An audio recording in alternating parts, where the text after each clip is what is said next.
Ito na ang latest ng Mixed Topics, mainit na showbiz ganap. Trending sina Gloria Diaz, Carmina Villarroel at Charlie Dizon nagbigay ng pananaw sa pahayag ng DTI na kasya ang ₱500 pambili ng Noche Buena.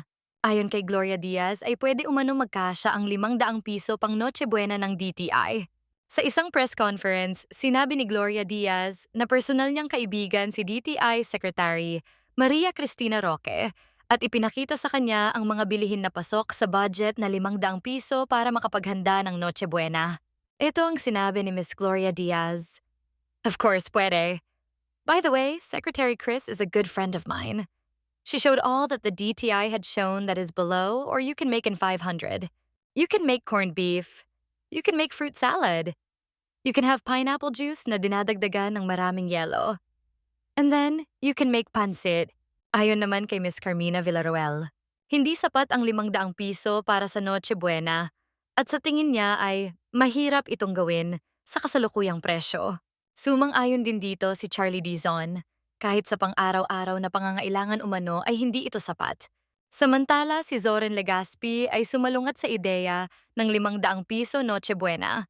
At hindi sumang-ayon kay Miss Gloria Diaz na pwede umanong magkasya ang ₱500 para sa Noche Buena. Everyone's missing the point. The point is Noche Buena. Noche Buena is a feast, saad ni Zoran. Paliwanag niya, mas gugustuhin ng sino man ng maraming pagkain habang nagsasalo-salo at nakikipagkwentuhan. That's not a day or a night of nagtitipid. It's a feast for everyone. It's a Noche Buena. We have to consider that event na once a year lang nangyayari. Get pa ni Zoran. Dahil sa kanilang mga opinions, iba't ibang reaksyon mula sa netizens nang mapanood ang kanilang press conference para sa kanilang bagong proyekto. Binatikos naman si Miss Gloria Diaz dahil sa pagsang-ayon nito sa sinabi niyang kanyang kaibigan na si Secretary Maria Cristina Roque. Ito ang iba't ibang reaksyon ng mga netizens. Yan mahirap sa Pinoy. Pagkaibigan kahit mali, kinakampihan kahit di dapat. Di ba pwedeng mahalin natin ang kaibigan pero ayawan ang ginagawa at pagsabihan? Anyway, yung political choices din ni First MU laging wrong side of the history. Ex-husband niya was BFF with BBM. Saad ng isang netizen. Manang-mana sa kanya si Bel Daza enabler ng mga mali. Isa pa itong si Bel ang hilig magbigay ng financial advice, lol what a clown. Sabi naman ng isa pang netizen. Bakit ang mga mayaman ang nag-i-insist na pagkasyahin ang 500 as if naman sila ang nagsustruggle? Sila din naman ang maglelechon, etc. sa Pasko. Walang kwenta opinion nyo kung di nyo naranasang magutom. Saad ng isa pang netizen. May tama naman din si Carmina. If wala nga naman choice and depende sa laki ng family, makakabili ka ng Noche Buena for ₱500 if pipilitin. Dumbass influencers keep uploading videos na pinagkakasya yung P500 and technically, this word is doing all the work here, LOL. Pwede mo nga pagkasyahin but super tipid na walang sense na as a special day yung Noche Buena. Again, if wala kang ang choice. But again, she's right when she clarified sa dulo na realistically di talaga kaya. Sabi ng isang netizen, now we challenge Gloria Diaz to celebrate a ₱500 worth of Noche Buena coming this holiday. Paghamon ng isang netizen kay Miss Gloria Diaz.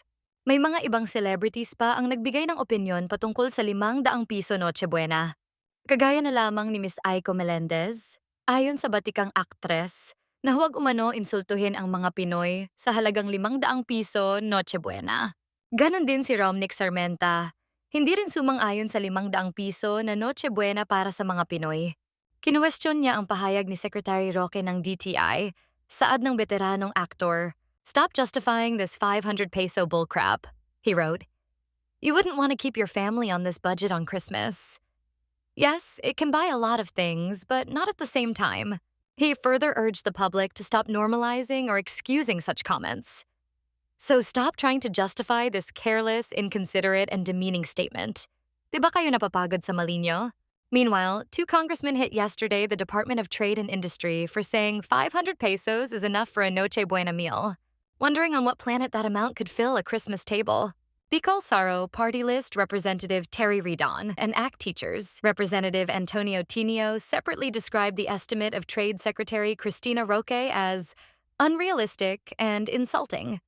This is not the first time that the Department of Trade and Industry insisted that 500 pesos would be enough for Noche Buena of an ordinary family.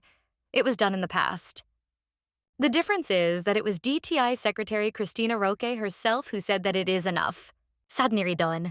What is important for the Filipino people is for the government to ensure that the prices of basic commodities will be affordable for the celebration of Christmas. He added. Meanwhile, Tino condemned as infuriating the DTI's claim, even as teachers across the country stage sit-down strikes demanding higher wages and an end to government corruption. How dare the DTI insult Filipino families with this outrageous claim that 500 pesos is enough for Noche Buena? What kind of Christmas is that, little noodles, egg and water only? This is a slap in the face to every working Filipino struggling to make ends meet. Dagdag ni Tino. Marami pang ibang mga kilalang personalidad ang hindi sumang-ayon sa 500 piso Noche Buena ng DTI. Ikaw, ano ang opinion mo sa 500 piso Noche Buena? Sapat ba ito o hindi? Comment down below.